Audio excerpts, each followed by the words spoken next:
My name is Gabe Newell, and welcome to Half-Life Alyx. To say this product was a challenge would be an understatement. It's our first Half-Life title in over 10 years, and it's our first one in virtual reality.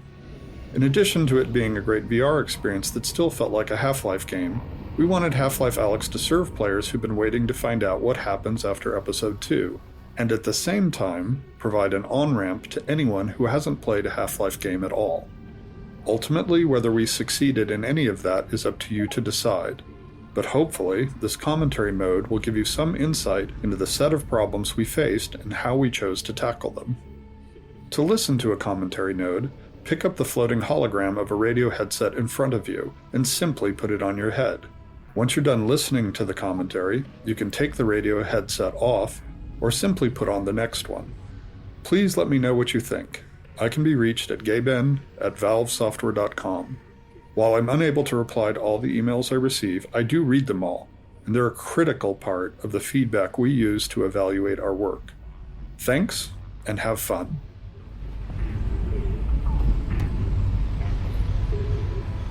As in the case of any Half-Life game, the first hour of Alyx must convey a lot of information to the player, hopefully in a natural and entertaining way.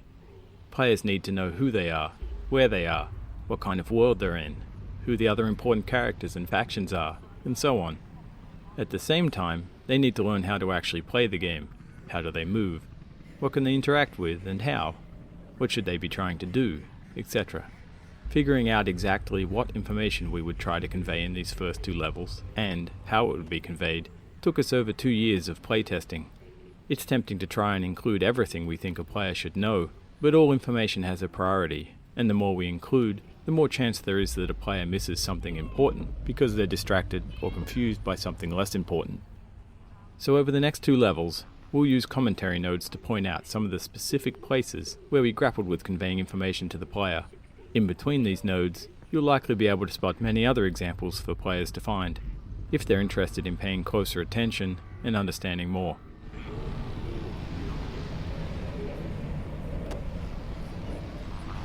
One of the pieces of important information we struggled to convey was exactly when Half-Life Alyx is set within the series timeline. Whilst we tried to reflect it carefully in many of the world details, it was never 100% successful during playtests. Eventually, we decided it was too important to be left to the players to figure out, and so we put it in our opening text crawl. The Citadel's incomplete state did provide us with an early opportunity to reinforce the timeline visually. Half-Life Alyx takes place 5 years before the events of Half-Life 2, in which the towering Citadel represents the Combine seat of power. As we see here, however, early Combine infrastructure is a cluttered mess of cables and unusual structures sprawled all over the city, surrounding the Citadel's construction, and served as a useful indicator of the time frame. We went on to reinforce this impression in other places throughout the following level. Combine architecture tends to be abstract in scale and form, so we included some familiar visual cliches of human construction: the large external scaffolds, some distinction of floor levels, rows of small lights, and the tidying of the silhouette into more structured vertical elements, try and strike a balance between capturing the alien nature of the Citadel whilst grounding its construction in enough familiarity to better understand its size and state. Large, sweeping vistas such as this one proved an interesting challenge in virtual reality. Their distance from the viewer means they don't benefit from stereoscopic vision the way that small close-up objects do. Because of this, the small objects on the balcony often draw the attention of the players before they've even noticed the imposing structure in the distance. If we moved the Citadel too close, it felt absurdly huge and difficult to take in. Yet placed alone on the horizon, it felt two-dimensional and flat. We found the solution in filling the space between the viewer and the distant structure with many scale references. The city itself, huge supply cables leading towards the vanishing point, large repeated Combine buildings, heavy pollution fog, careful lighting, and all the animated elements, especially the helicopter whose sound begins in the fade-in. All these were carefully composed to help draw the attention of the player to the Citadel first, before letting their attention wander to take in the details of the city, and settle ultimately on the inviting items here on the balcony. In these first areas of the game, we grappled a lot with the density and prioritization of the information we were conveying to the player. Playtesting showed us that players in VR were easily distracted, often due to better peripheral vision, such that they'd focus on one scene element while losing track of others. This was exacerbated in these first rooms because players were acclimatizing to being in VR, often for the first time. In addition, different players progress at different speeds. We saw some players spend 30 seconds on the opening balcony and others 30 minutes. As a result, we did a lot of iteration over the set of opening areas, each time changing what information we tried to convey and where. Initially, the video call from Eli took place in the later refuge room with the Snarkin camcorder, but players were often too engrossed in interacting with all of the detail in that room to pay attention to the conversation between Eli and Russell. We moved the video call out to the starting balcony, but there it distracted from the establishing shot of City 17 and the Citadel. It also came at a time when players were still figuring out core game elements like movement and hand interaction with the world. That collision made simple things hard, like when to show the player a movement tooltip if they immediately started the video call. Eventually, we settled on inserting the greenhouse between the starting balcony and the refuge, which allowed us to move the call to an area with a slightly obscured vista and fewer interactable objects. This avoided the distraction problems and ensured players were past the initial gameplay moments of figuring out their hardware and movement setup. It also had the bonus of allowing us to add further detail to the opening balcony and Alex's refuge without fear of creating distractions from the video call.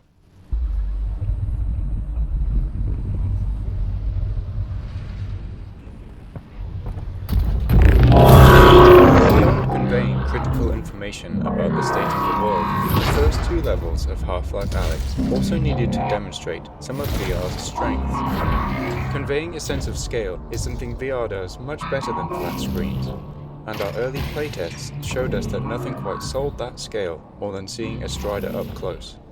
In addition to the visuals, to fully illustrate the scale of a Strider at close range, we needed to do a lot of work on its audio treatment. Players had strong expectations about feeling the weight, power and presence of the Strider through its movements, particularly as it stepped on the balcony the player was occupying. In order to convey this power through sound, we layered multiple sound effects, allowing us to address ranges in the audio frequency spectrum and the temporal nature of those elements separately.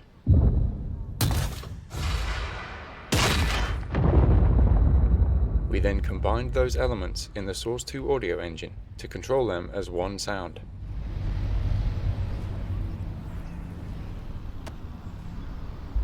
This room, internally referred to as Alex's Refuge, was initially the location where the Eli video call took place. However, once that video call was moved out to the balcony, this room was freed up to solve other problems. In the Half-Life series, we've always tried to ensure that there's generally enough narrative for all players to understand where they're going and why, but for players who slow down and pay attention, there's more detail that can lead to a greater understanding. With the balcony being a place to get familiar with the game's inputs, the greenhouse being where the story kicks off, and the Strider there to surprise players with spectacle, we decided that the refuge could be a quiet moment for players, where they could discover more narrative detail in the environment. At the same time, it could be a place where they can play around a bit more now that they're acclimated to being in VR. Spending time in the refuge is meant to bring players into Alex's role in the Resistance and her place in the world. We wanted it to feel like a real stakeout spot, where Alex had been cooped up for weeks or months while planning the heist, doing research on the Combine. The camcorder, snark, and whiteboards are all toys that respond to detailed interaction and reward deeper investigation, giving curious players more information about the world of City 17 and what Alex has been doing in it. Alex, are we good? Yep, they got the reactor. Easy peasy.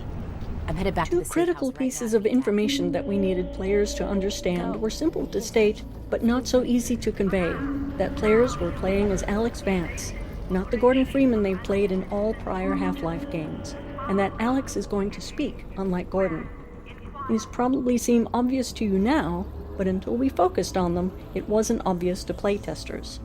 Ensuring that everyone realized they were playing as Alex was something we decided to hit with the biggest hammer we could, and named the product after her. But even with that, we were very careful in Eli's video call to ensure it's reinforced immediately. Olga, the character introduced here, was added to further drive it home by calling out when the player exits the elevator.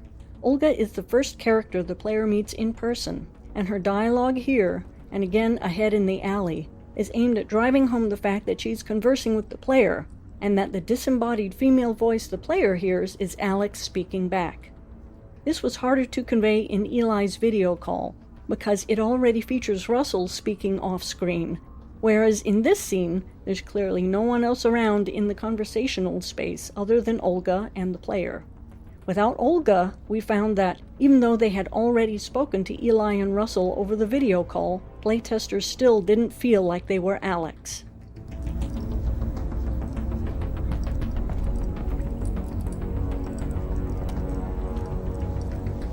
When we started Half-Life Alyx, we were very curious to find out how VR would impact our music design. The Half-Life series has always used music sparingly, often leaving the ambient sounds of the world to provide the audio background. But it is a tool we like to use to highlight moments where the world state has changed in some important way. In this case, that something's riled up the Combine. In our early playtests of this scene, without music, but with many of the other visual and audio elements represented, we found some players didn't understand that they should move along, and that others became distracted by the interactive objects in the laundry. We experimented with some very simple quote-unquote action music to communicate the changing of the Combine threat level, as well as the story's intention for Alex to get to safety, and found that players were less likely to forget their quest and move towards their goal. The music was kept simple and cinematic sounding to allow it to blend with the purposely complementary background sounds and gently start to normalize the use of music in VR in a familiar way. This success encouraged us to use the same technique in scenes with similar requirements later in the game. 100%. The remainder of this level is designed to continue informing the player about the world they're in, and to support the increase in the Combine's alertness. We also wanted detail to make the city feel alive, something that becomes much harder later on, once the player has a weapon. This was tricky to design due to the challenge we're often faced with, the friction between narrative state and gameplay state. Here, the narrative implies that Alex should be making her way back to Eli as quickly and quietly as possible. But gameplay-wise, we're at the start of the game, and players are still testing the limits of everything they can see and touch. Unsurprisingly, playtesting showed us that some players would dedicate themselves to following the narrative and quickly move through the area, while others would completely ignore the narrative and explore every nook and cranny.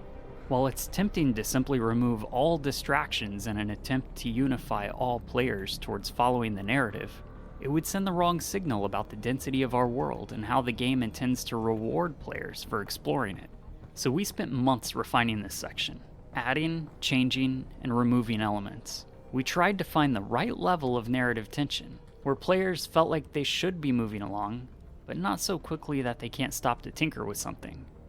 We put in enough interactive objects and narrative moments where players were always rewarded for looking around, but we designed all those distractions to end quickly, so we could encourage players to continue moving along.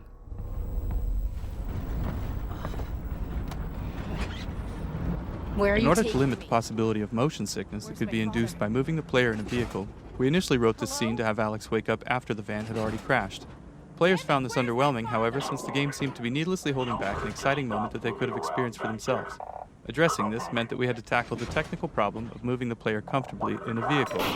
In this van, and in the train at the end of the map, you'll notice that the outside world is only visible through small windows. These outside views are necessary to provide motion parallax, but the small window size ensures that the player's field of view is always dominated by the vehicle interior, which is naturally in the player's own frame of reference. This greatly reduces the occurrence of motion sickness. Aside from the parallax of the outside world, we use animated lighting and careful sound design to produce the effect of riding in a vehicle.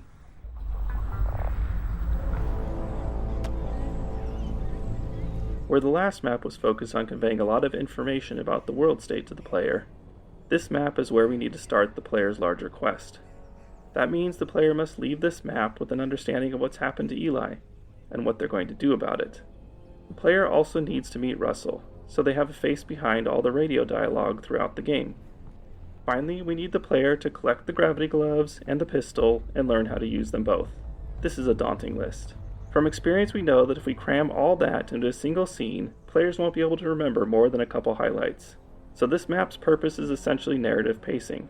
We need to draw apart the required events, separating them with enough time and space that players could ingest and remember them. At the same time, we're a little under the gun. Playtesting showed us that by now, some players have been playing for 30 minutes, and they're wondering when they're going to see some enemies.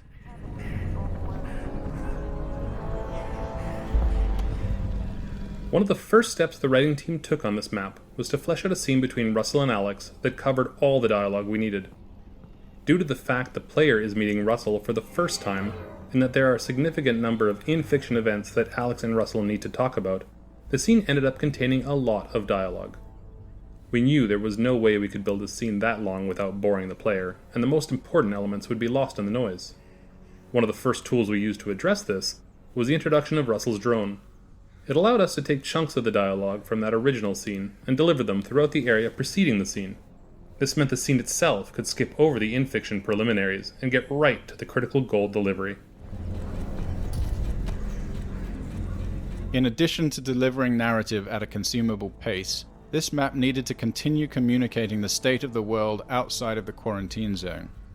We also wanted players to understand when Half-Life Alyx takes place in the larger Half-Life timeline, and to see for themselves the massive scale of the Citadel under construction. The power of the Combine is embodied in their indifference towards humanity. They've conquered Earth with little effort and are now plundering it for their own ends. They put a modicum of effort into their propaganda, but it's ultimately uncaring. Later in Half-Life 2, we see Breen's attempts to talk to humanity with more seriousness, but it's unclear whether that directive comes from the Combine or if it's just Breen's attempts to be useful to them. Meanwhile, the Combine construction is brutally efficient. The Citadel's pervasive feeder cables make no attempt to fit into the lives of the residents as the Combine drains the city of its power. Within this playground, a nostalgic nod to Half-Life 2, this enormous cable has been run right through the mural on the wall, demonstrating the Combine's total lack of interest in the history behind the city. Can you see my drone? Is it okay? Sure. Yeah, I'll be there in a minute. Russell's laboratory is the first time the player is in the same room as another character, and it highlights one of the main challenges we face when designing choreographed scenes in VR, keeping the player and characters out of each other's space. In previous Half-Life games, we could always forcefully move the player if we really needed them out of the way. We made several attempts at finding a similar solution in VR, but found that it often made players feel deeply uncomfortable or disoriented. So instead, we designed these spaces to allow for a natural separation between the player and our characters. Where natural separators couldn't exist, we had to restrict players from moving into the character's space, removing that limitation as soon as the character had moved out of the way. Another challenge was balancing how often characters respond to player actions while delivering important narrative information. In early experiments, we allowed characters to stop mid-sentence, which allowed them to respond immediately to the player, and then continue on with their dialogue. While technically straightforward, this was incredibly difficult to execute in animation and dialogue without feeling unnatural. The combination of custom reactions necessary to cover the range of possible player interaction and the resulting return to narrative dialogue quickly multiplied out of control. Eventually, we settled on a solution where we allowed only a minimum of interactions during the important narrative delivery sections, and a wider range of responses to more complex reactions after the scene has completed. In the case of Russell, we layer subtle head facing and natural eye contact on top of his performance while he is talking with Alex. Then, after the scene, when he is typing at the computer, he will respond to players trying to touch him or objects being thrown around. The gloves, Alex. You know, the gravity gloves. I have a few sets through there. You can calibrate them out by the shed. Got it. We can do this, Alex. You got that, didn't you, that I said we could do it? Because we're gonna do it. Yeah, we are. I'm with you every step of the way. Right from our earliest experiments in VR, we learned that players expect a high level of audio fidelity, even from minute interactions, particularly when the sounds are meant to correspond to clearly observable visuals. For instance, in one of our prior games, it may have been acceptable to use a generic sequence of computer key sounds when Russell was typing. In VR, however, we know that a player can observe the animations very closely, and even put their head right next to Russell's keyboard if they choose. In this case, players would notice a lack of one-to-one correspondence between the key press animation and sound. For Half-Life Alyx, we authored a set of individual key press sounds to be driven by animation. For example, as Russell's fingers animate to press a key, one of these key press sounds is played, resulting in precise synchronization of the animation and sound.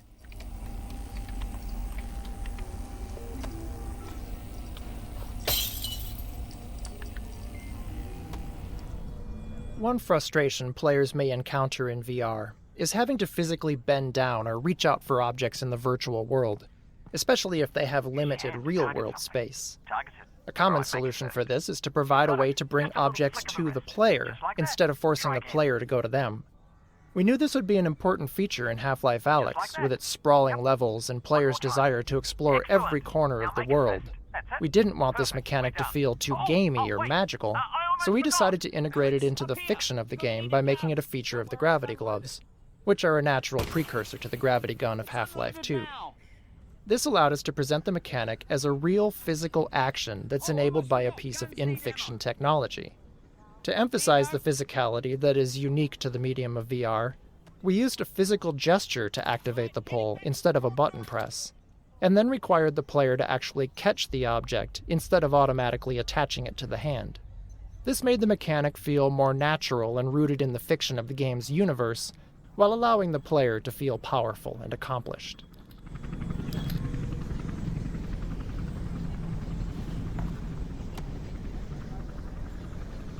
When a player pulls an object with the gravity gloves, we use the game's physics engine to apply a launch force to that object with a trajectory that is partially influenced by the direction of the player's pull gesture. We set the object's launch velocity to result in a standard flight time from pull to catch, so the player can develop a rhythm that eventually becomes automatic. We want the object to arrive at the hand as reliably as possible, so after the initial launch, we continually apply small impulse forces along the trajectory, represented by the white arrows. Those impulses help counter gravity and compensate for collisions with obstacles along the way, while continuously steering the object toward the hand, which is itself a moving target. A generous catch range and subtle haptic feedback when the object enters that range virtually guarantees that it will end up in the player's hand every time, even if their attention is focused elsewhere. One other benefit of implementing this with physics is that we didn't need to do custom handling for an object's size, mass, or inertia, and it automatically compensated for the non-standard gravity that players encounter inside the vault at the end of the game. Alright, here we go. Next stop, Fairview Junction. Thanks, Russell. And good luck, Alex. Goodbye. Obviously, just to let you know, I am still here, though. I know.